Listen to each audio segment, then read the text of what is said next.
When my youngest child was 6 years old, we hiked the Turnback Trail at Crowder's Mountain State Park. We went with my then 17-year-old son and his friends.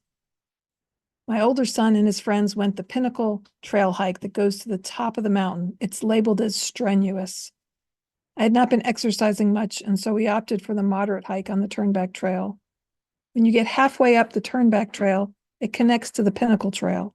When we got to that point, my 6-year-old wanted to keep going. I knew it was too much for me, but she could probably do it. I told them my goal was to work up to being able to do that hike to the Pinnacle Trail, to the top of the mountain.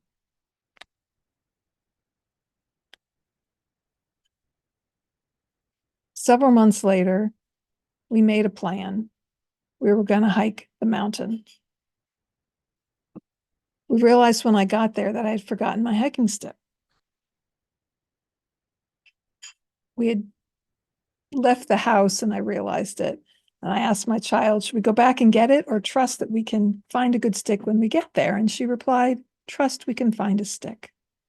And so I trusted. My daughter found me a stick to use at the start of the trail, and off we went. It was 2 p.m. We hiked and talked and listened to some music to motivate me on the climb up. It was a rocky path, and yet with my hiking boots and my stick, I was doing good. We went a long way with no signs to tell us how far to go. It was 2.2 miles to the top, and the sign said 2 hours round trip. I figured it might take us a little longer to do the hike.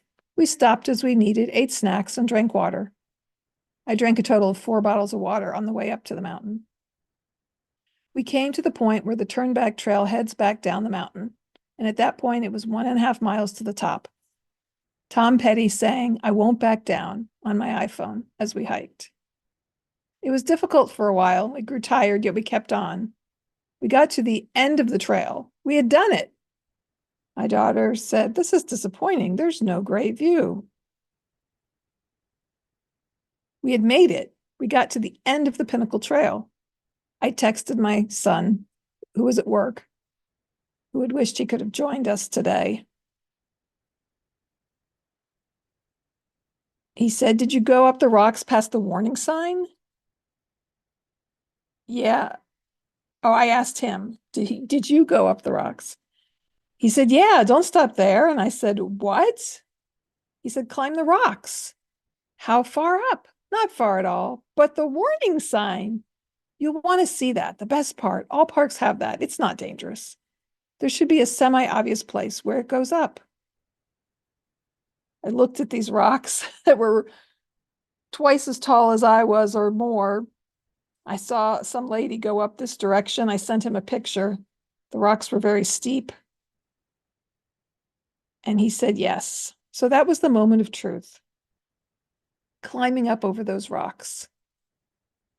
I was impressed with myself for making it up this strenuous Pinnacle Trail and was satisfied with that. Yet to go this far and not see the view from the top of the mountain. We needed some encouraging. The warning sign, that alone would stop me. I was grateful I had the service at the top of the mountain. And so, after texting with my son, I mustered up the courage. The first rock was the biggest hurdle. I helped my daughter climb it and then figured a way for me to get up while carrying my backpack. I figured I would want my pack at the top to enjoy our raspberries and chocolate we had bought and to write in my journal. My son said it was not that far. And then we got up there. I texted him, "OMG, wow, we did it." "Yeah, it was awesome. Glad you went up. For even better view, keep walking up through the woods." I sent him a picture of the two of us. We were cautious at first. There was a steep drop off the side of the mountain, only 10 feet away. Deep breaths and some tapping, and we got more comfortable with being on top of the mountain beyond the warning sign. We got more comfortable, walked around, scouting out a good place to sit and enjoy our snacks. We tried several different rocks, and then we found our spot, and we got to enjoy the raspberries and chocolate.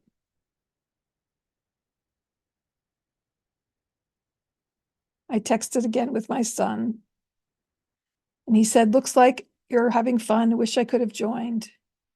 My daughter and I overcame many fears and enjoyed ourselves at the top of the mountain. It was 4 p.m. when we got to the top, 2 hours after starting out. It was almost 5 when I decided we need to head back down. My daughter didn't want to leave. I had had her bring her gratitude journal and was so grateful for the moment when we sat at the top of the mountain, both writing in our journals.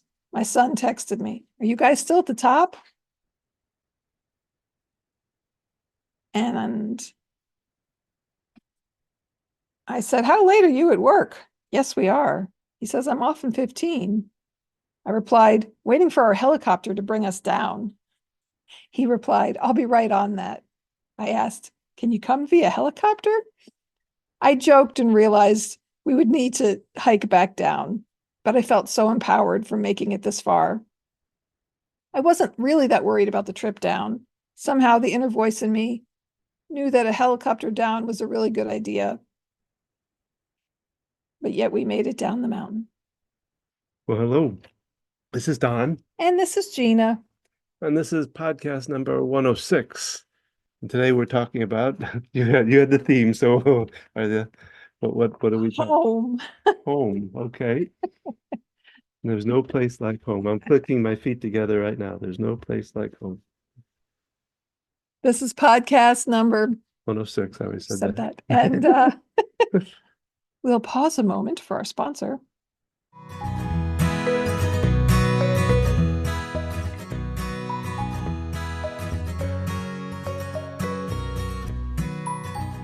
Our sponsor is Q Sciences. I've been a representative for Q Sciences for over a year. I found this company through a friend and did some research and reading about these products. And I really liked what I found when I learned about them. The research and time that they've put into the quality of these products to be better absorbed into the body. Things like the vitamin D spray. Our youngest was on a capsule vitamin D, and yet vitamin D levels remained the same with follow-up checkups. And with the spray, it increased. Pretty strong. Almost double. Yeah. And I mean, we're talking her levels were maybe 20, and I want to say they went up to 47 or something around that range.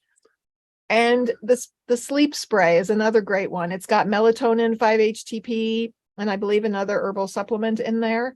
And because it's a spray, you spray it on your tongue, it gets absorbed more quickly into your body to be more effective to help you in the moment.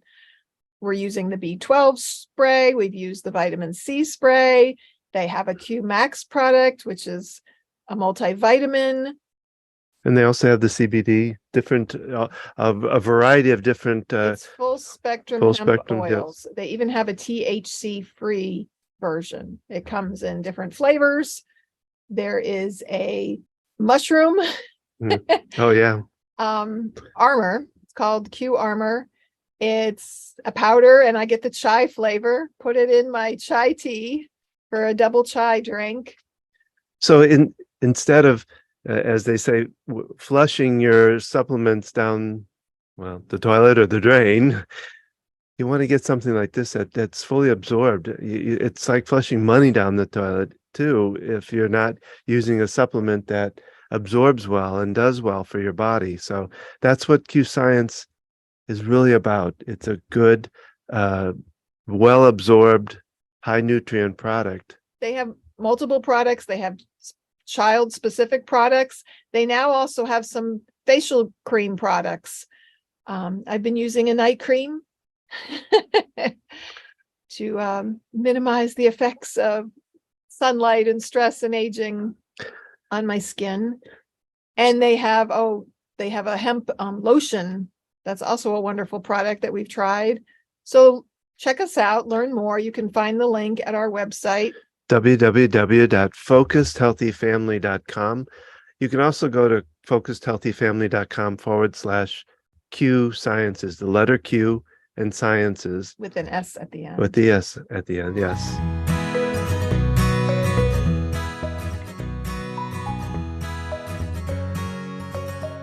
So we're back. I was inspired to talk about home today several days ago, we finally started putting up some pictures in the house. We'd been in for 4 or 5 months now. And I have this little plaque my kids got me that said, "This is my happy place." And it's a picture of a chair on the beach. And I've been figuring out, where do I put this sign? Where do I put this sign? And there was a wreath hanging on the back of the door, the front door facing in. And I looked at it and I said, "That's where it goes." And I hung it. And I just stood in the foyer going, "This is my happy place. We found this beautiful home." The other aha moment I had with that is we have this beautiful picture of, it's a painting of orcas we had purchased when we went on our honeymoon up in Seattle, in the San Juan Island area. And at our old house, we had that hanging by our light switch in our bedroom. And I hung it up above the light switch in the bedroom. And it just brought a grounding sense of, I'm home now. This is home. It was powerful. So I began thinking about the word home and looking up different things about home and what home means. Do you have it? I do. Oh, okay. Don, talk about what home means to you. Oh, well, myself, I always said, I use the phrase home is where the heart is, because we talk about, like, especially around Christmas, uh where's being home is just, for me, is being around family, my immediate family, plus, and if I can get to my extended family too, wherever they are, is home. So the dictionary definition of home: a house, apartment, or shelter that is the usual residence of a person, family, or household. Another definition: the place in which one's domestic affections are centered. That's interesting. I never heard that term. The adjective version of home is of, relating to, or connected to with one's home or country. It can also mean principal or main. No, homey. That's different. An adverb, it means toward, to go home, deep. There's even nautical meanings of home. There's synonyms for the word home: central, familiar, family, household. Well, there's a big distinction there. I always say between a house and a home. A house is someplace you buy. A home is something you make. And I found quite a few different sayings referring to that. I particularly like this: your spiritual home is the place where you feel that you belong, usually because your ideas or attitudes are the same as those of the people who live there. I found all kinds of quotes and sayings about home.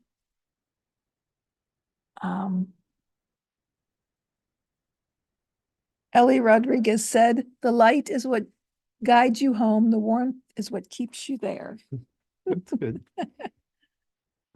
There's all different kinds of quotes. Maya Angelou said, "The ache for the home lives in all of us."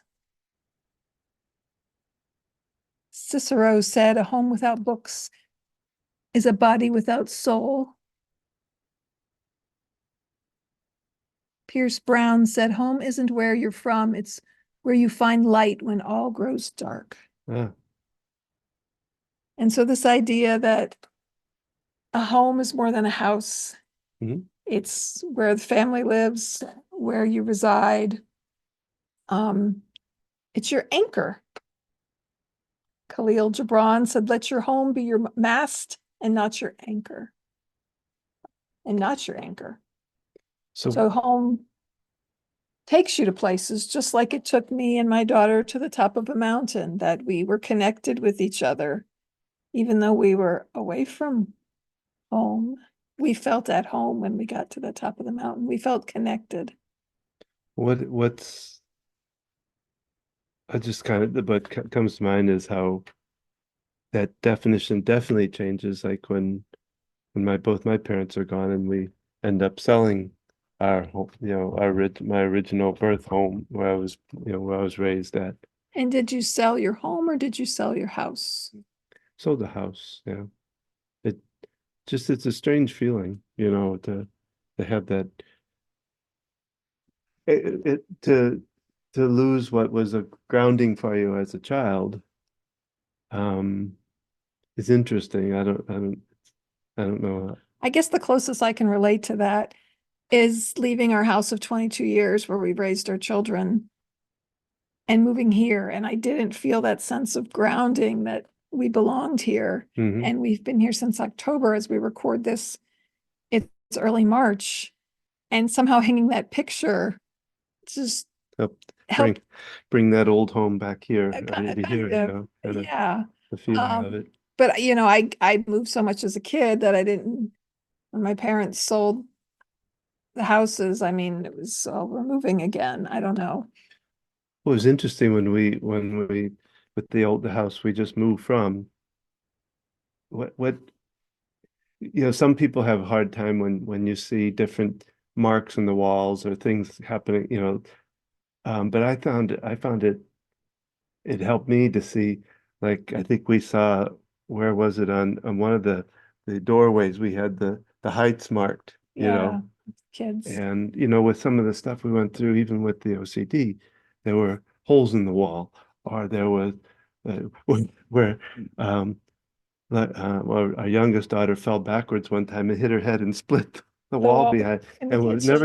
never got it fixed, and I remember kind of being kind of um not confused. I don't know what the word is that I'm looking for, but um wanting to have it look better for selling the house. But at the same time, it was kind of like it was a memory that was, you know, she didn't get hurt really bad then, and we kind of laughed about it, I think, afterwards. So there was a memory there of some sort, and taking it away by covering it up and painting it.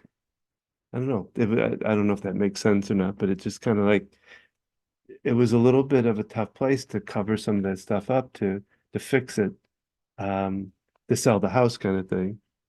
And to me, that's one of the things that makes a house a home is when you have things that trigger memories that, the marks that give me awards as a parent kind of thing or something. I don't know what you'd call it, but you know what I'm, Yeah, I know what you're saying. Yeah. So just the different the imprint that we put on our home, whether it was hanging pictures or kids flipping over chairs and smashing through marking walls walls or or something, slamming a door out of anger, even we had some of those or hinges and stuff off, marks in the walls. And oh yeah, I can see the door frame in between the kitchen and the living room where we marked the little kids' pencil heights. marks. And that was a tough one to I don't know if we even painted over it, did we? say goodbye to.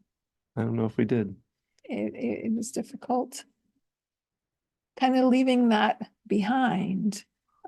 And yet, we cleared out some clutter before we left and, wanting to keep those things that really meant something to us. And just going through all of our items um, was a way of reliving memories. And it was great when we were able to do it all together. And Mm. I went through games and I was taking pictures and sending them to the kids.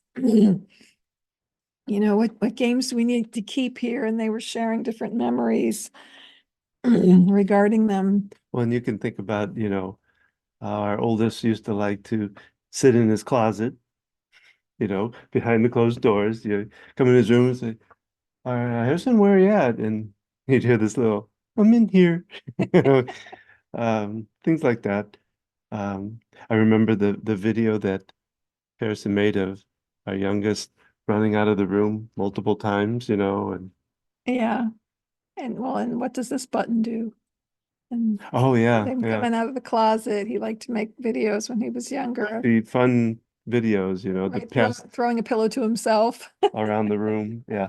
So yeah, that's what makes it the home.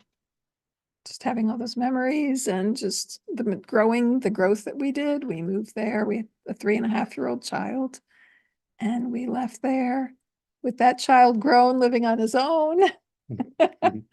Our middle child living on her own, And our youngest and born a there. 14-year-old child. That's that right there is just a big part that made that house a home. So our third child, I decided to have a home birth. I decided to just jump all in and got a midwife, and that I felt confident with. She had had her own children. She had even given birth in the hospital. She had, goodness, she had 6 or 7 children at least. And I trusted her. I knew other people that had used her. And that experience of being at home when bringing a new life into the world and having the comfort of your own bed. And yeah, that's a powerful memory that we had in that house. And Were you just talking about the room with all where we had all the beds? Is that just talking about the birth. okay? Yeah, it made me think of when When we all camped out in one room for quite a long time. so our son had his own room, and then his sister came along, the second child, and she was sleeping. We kind of put the crib up against the bed, and he's like, wait a minute, you guys are all in that room and I'm alone. So we actually made a room a bedroom, and we took out the dressers, and we had All beds. It was we had just a queen size bed, a full bed, a single bed. It was just wall to wall beds. And I don't know how long we kept it like that, several years. I didn't want to give that up. I always liked that. Well, the other part of that was nice is that when it was time to get up for me to go to work, or I think even for you to go to work, we then had our bedroom was basically a dressing room, and so that was nice. But yeah, I always liked that. That was a good feeling to have. It just felt good to have everybody in one place. It felt safe, and I don't know, just felt comforting to me at the time. I remember when we started breaking it back up, I'm like, do we really need to? Yeah, well, our daughter wanted her own Yeah, room, and it was time. Her son was getting older, and yeah. it was time to move forward. Yet, yeah, it was a really special time that we had. I kind of remember setting the beds up in there, and I don't have a lot of specific memories. I remember though with our middle child of doing this and then laying her down in one bed earlier than anybody else or something. We didn't have it set up like that when she was an infant. We didn't? No, Oh, we didn't do that till later. I must be thinking, Um, maybe I'm thinking of our youngest. Who knows? we no, because we didn't have the beds all like that with the youngest, but so home memories of the past, making a house your own and deciding. For me, putting the pictures on walls was like, okay, I want to get it right. I want it to look nice. This house is very pretty. It's got even pretty colors on the walls. Everything's in good order. There aren't big dents in the walls and scrapes and scratches. And I was a little intimidated about where do we put our pictures. And yet we've even put some in our studio here. I'm looking You can at. see the one back here that I got because of I was always loved hot air balloons. Did you get that one when you went to? I didn't go. This is the festival in New Mexico. I wanted to go. I never went Oh, to. okay. It's just a It's the picture of. largest hot air balloon festival in the world. And but I used to go in St. Louis. They had a smaller version of it down by the arch. And and you and I used to go up, remember, up to the one Statesville. Statesville, yeah. Um, So but yeah, I found that. I bought that one. I just loved the picture of it and had it framed, and it fits beautifully right here. I think it kind of blends well.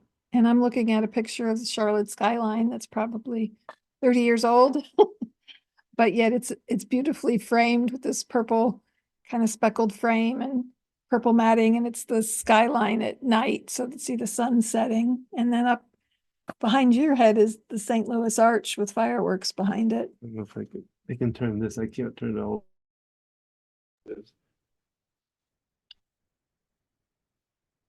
What? Oh, there was- Didn't mean. Getting microphone warnings as we move the computer around. Look here, so I'll make sure. Now we're back rolling. So making it our home, making it feel ours. Our daughters have the loft space upstairs that connects their bedrooms, and they've now got a couch and a TV, and it's neat to hear them laughing and talking and watching shows together up there. And they even have that kind of overhead bunk bed yeah, there's a loft bed that they assembled up with a there. desk underneath it, so they have quite a nice little living space up there, I think, anyway. Yeah. And we're kind of starting new and fresh coming here. And it got me thinking about, what does home mean? What does that mean as far as thinking in terms of parenting and in terms of juggling family and other responsibilities? It can be a gathering place. We get everybody together and have family dinner night. It's often taco night, but not always, and play games together. Well, for one of the first times, really, we've been able to have somebody, your brother and his kids come, and they actually could stay easily, more easily than at the old house. So that was nice. And we still haven't gotten your parents up here. I don't know. We got my Hopefully. mom at Christmas. Did she come up here? Yeah, we had Christmas with my extended family here in our house. Oh, But my dad was already. in the hospital or in rehab at the Rehab, time. yeah, So that's right. he That's hasn't right. been here yet. Um, So yeah, we're creating memories, creating new spaces. And so I guess it's how do you make your home, your house a home is, I guess, maybe the question we could throw out as far as, because I know, I remember even as a kid, there were some, like one of my really good friends at the time, his mom used to keep his house pristine. There wasn't a rug out of place. There wasn't, things were dusted and cleaned all the time. And my mom wasn't like that. Not that she wasn't a slob or anything, but we didn't have everything in pristine and dusted and all that. I once told my mom that I liked her house because it felt lived in. And I remember she was a little insulted by it. But when I went to someone's house and it looked like a magazine, I was afraid to touch Oh yeah, that anything. was a There's always a perfect little crystal bowl with candies in it, but it was like display. It wasn't like you eat them. well, And I like that comfortable feeling. I didn't mhm, want to live somewhere where I was afraid to put things down and to feel comfortable. Our living room was that pristine. yeah, We only went in there for special occasions. It had the really pretty velvety couch, and yeah. we didn't go in there very much. It was I don't, we had a separate living room than family room yeah, in most of the houses I lived in growing up. Yeah, because in Ohio it was a white carpet, and our dog was not allowed on the carpet. He used to lay on the hall floor and put his head on the carpet. yeah. That's how our dog wasn't allowed into the rugged or carpeted areas either, and You had a front formal dining room and back that family room that that, but that was when by the time you saw it, when before Dad passed away, it was still a dining room, but it wasn't. But I mean, our furniture was pretty beat up, and it was after Dad passed and Mom was working that she put in carpeting and central air and new furniture and things like that. So it looked a lot more pristine and it clean, just I means guess. that you had two separate Yeah, living we had we had a areas. big family room that was Yeah. added on when I don't know, I was a teenager, I think. We had back room. So our house was pretty small. But this friend, you talk about candy dishes. Oh my God. His mom was like a candyaholic, I think, because everywhere you turn, there'd be little candy dishes. And oh, it was great. I mean, I loved it because it was like you didn't have to go far and you could find, there was little Hershey candy bars and M&Ms and all over, and both upstairs and downstairs. And so there was treats within every inch of where you wanted to go. There was some kind of treat.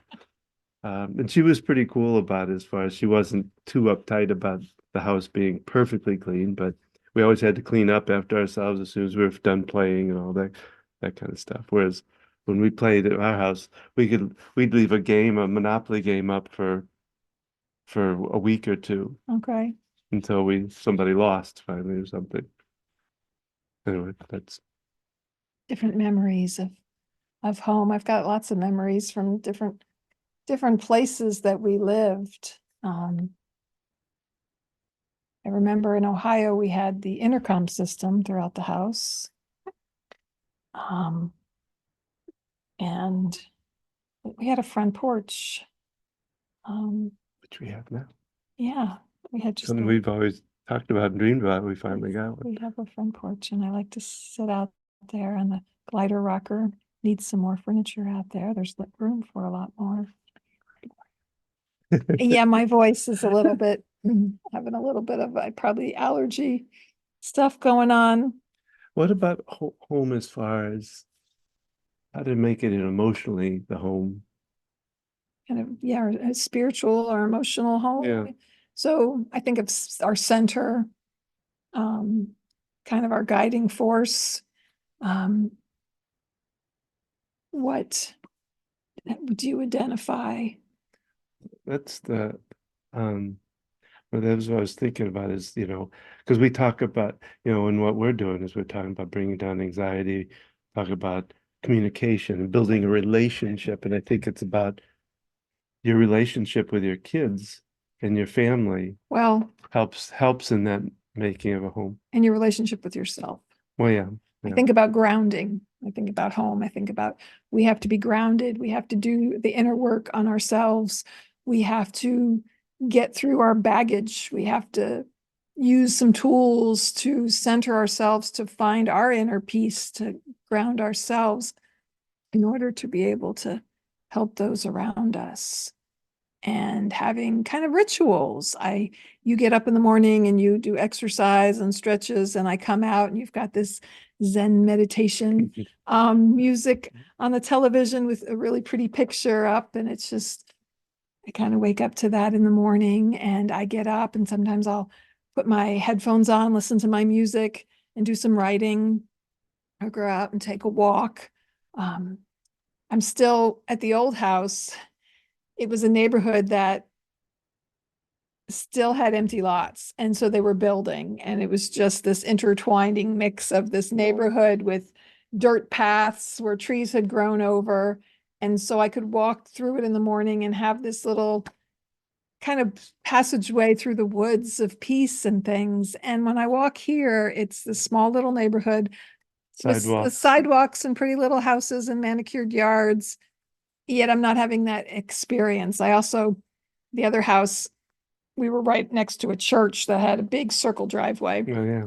And I would go up there and walk, and the vultures hovered between the tall tower and the top of the church roof. And the busy highway was right there. And also there were trees around and the railroad tracks.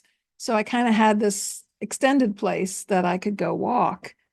And so now I'm feeling a little tied in here because I could get those places without getting in the car. We have lots of parks around us here, yet it's getting into a car to get there. Yeah. That's one thing I wished we would have been near a greenway or somewhere could easily access walking. And yet. Well, it could be worse. Remember that house by the highway? No. The house where we were right there, the highway was so noisy and it ran in the backyard. Yes. The other thing I'm thinking about is like what I'm put this out here too, as far when you have to make the home with multi-generational. We talked about that what that's like, and in our last podcast, we talked about, bringing mom home, or oh yeah, what that entails, and different, because that's bringing a different generation, and they've been living on their own for a long time, and how do you blend that and make it take your kind of energy or how you've developed your home and how they've developed their home, and how do you bring it together so that it's comfortable, or Right. I that have a friend whose their mom lived with them for the longest time. And yeah, I don't know how they kind of established that. You see other families who have an extended family member. There's other cultures where it's kind of normal for to have cousins or other people living in the home, grandparents, extended family members residing all together under one roof. well, actually, that's one of the things I've done talks on, is that our economy right now and our the kind of the world is kind of pushing that back into place, because sometimes the kids can't afford to move out, or that the grandparents can't afford to live on their own anymore, or something like that. And so it's almost kind of a forced situation, which makes it even more vital to be able to try to make those energies come together and blend together in a good way. Yeah, because I know I worked with people who they built a house and they built on the grandma suite or the other place. Sometimes it's a separate building on the property, but often it's a house that has kind of a separate little apartment that's easily accessible, but also has a little kitchen. And I know after we moved and our son was looking at buying a house, we joked about if we'd taken the money he spent on his house, the money we spent on our house, together, it was, and we looked at these $600,000 houses. That was huge, and joked about each having half of the house. And at the same time, you could look on his face and say, I'm not sure about that, And it's just a try. matter of our culture and then Yeah, I'm not what used to it. our expectations are and how we live. And yet it can be so different for different people in different parts of the world and other countries and just within our country, other cultures.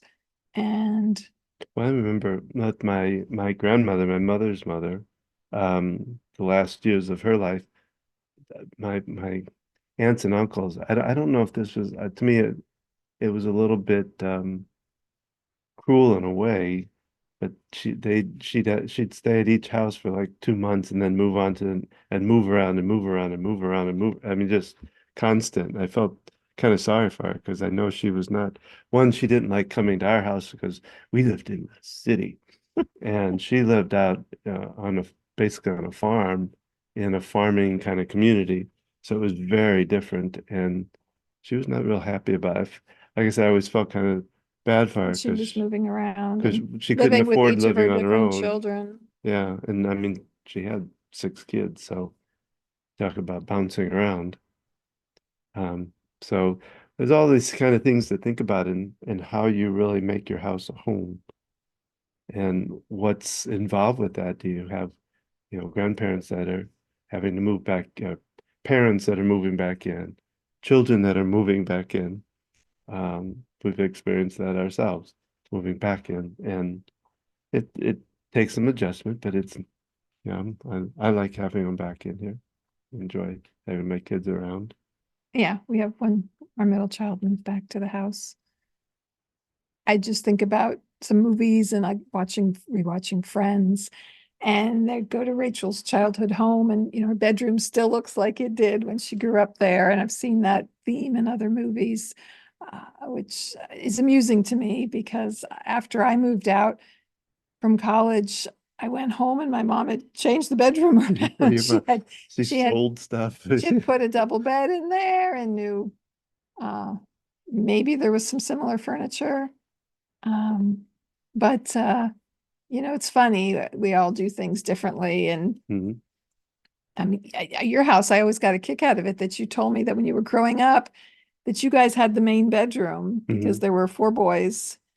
Well, and it isn't, the houses weren't like they are now, as far as that the main bedroom didn't have a bathroom on it. So we had one bathroom in the whole house. Oh, that's right. And so the main bedroom wasn't, It was the it was larger just bedroom. larger It than the was others, but significantly larger. that wasn't that much different as far as uh, it was a basic room with a closet. We had a larger closet, yeah. But yeah, we had two sets of bunk beds with all four of us, the boys in there, and then a set of bunk beds in the smallest room was my two sisters lived in. Which was a pretty small room now that I'm Oh yeah, it's tiny. I mean, it's probably about actually about the size of this little studio area we have here.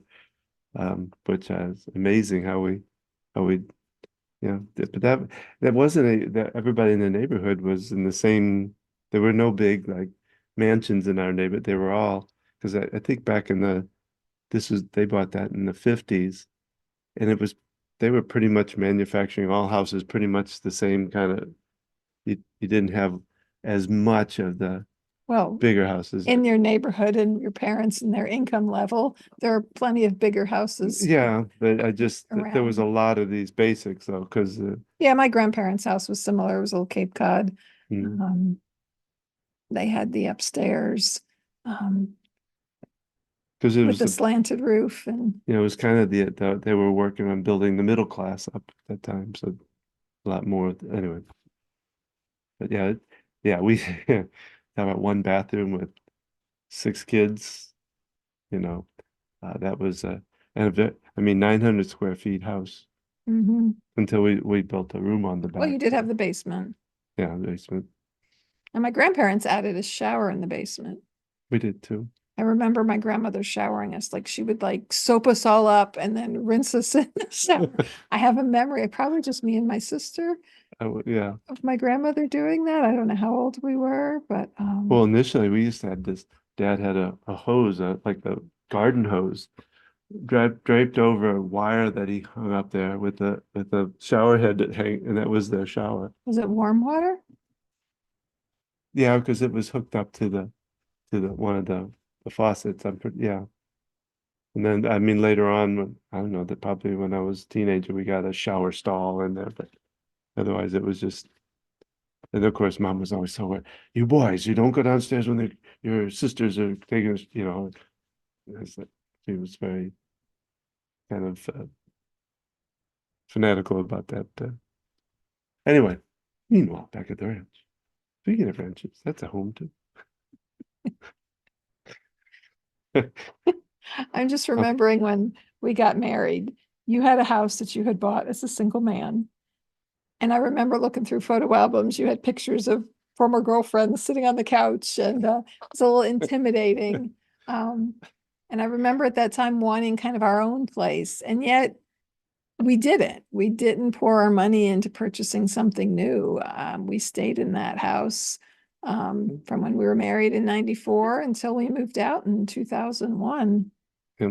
And kind of glad we did, that we utilized our money for other things. But I remember just that feeling of wanting our own space, our own, you know, feeling like I moved into your house versus us Yeah. getting a house together. I remember looking at houses. We did that several different times informally, and we were going to look at moving, and then my hours changed, and so my income changed, and Yeah. so we backed off looking. I think that was maybe in 2000. And then we, you know, our house search when we bought the house on Cumberland, so different than our recent house Oh yeah, it was search. slower. We took quite a bit of time. We didn't have to. Yeah, we went back to the house several times before we put an offer on it. And we didn't look at, we looked at maybe 7 houses, 8. I mean, we didn't look at a ton of houses. Yeah, well, yeah, And of course, we didn't really have access to finding the houses. Our realtor yeah. found them. I mean, there was internet, but well, it was I don't remember. I don't remember very us having that ability to well, you had the business and you had the internet service, but you didn't have platforms to go searching for houses Yeah, from a personal home yeah. It side was of all up to, and things she would come to us with kind of a list of these are the ones that might be able to look at versus, I mean, he pretty much found most of the houses we looked at. and told them where We it was went on the online. list. He would send me things, but I had already pretty much found, there's some he sent us that we didn't locate. We did a lot of texting with him, phone calls, Yeah, very different. sending But messages, 22 years but later, you can only also, imagine. you know, we came to this house, it was an open house, and it was probably our 39th house, because he said we looked at 40. And we looked at 7 houses. We had put an offer in I don't know, 4 or 5 days before on a house, and we thought we were going to get it, and we didn't. And so we had to scramble that weekend.